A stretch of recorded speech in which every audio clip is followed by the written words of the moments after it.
I feel like the performance by the offensive line left fans clamoring for more, and it wasn't quite that dominant performance I think we were all expecting. I really, Alex, thought that South Carolina was just going to go out there and bully around and push around EIU. And I don't know that we really saw that. Again, I feel like most of the fan base and people around Gamecocks football, they feel the same way. And we all agree there's got to be an improvement from week 1 to week 2 throughout the rest of the season for this offensive line, because it's one of those units you are leaning on, of course, in this 2021 football season. Overall, what you saw from the run game, am I being too harsh and critical of the O-line? Did they play better than I'm giving credit for, or just what overall you saw in that facet of the game?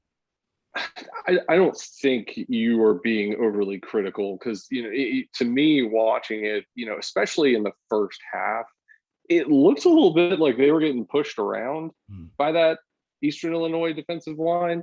And like couple that with the fact, the zone read plays that, well, I say their zone read, I don't know that for sure, but like the zone read look-alike plays that we were running, the middle seemed to be clogged and everybody kept trying to bounce it outside where there was seemingly no help there in the first half.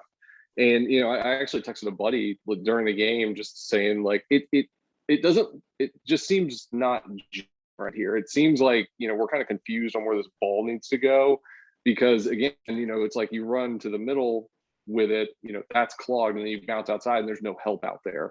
So I don't know if those are plays that are, not designed to go to the outside or if it was just that poor of a blocking effort from the front five.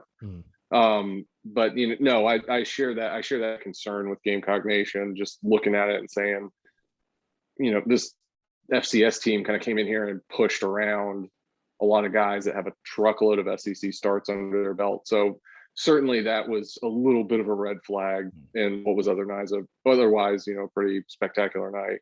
I was going to say the positives in the run game, Alex, obviously Zaquandre White. I mean, what he did, Marshawn Lloyd gets his first snaps. Juju McDowell was out there.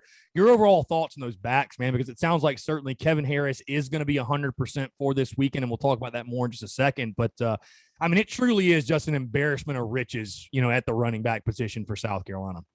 It really is. No, the running backs are definitely, position A from a strength standpoint on the entire team, and they played like that Saturday night. So that was awesome to see. Just like, especially thinking, because that's a position that, gets hammered week in and week out, and to know you've got 1, 2, 3 guys standing back there that can perform at a, all about the same high level. I mean, that's huge.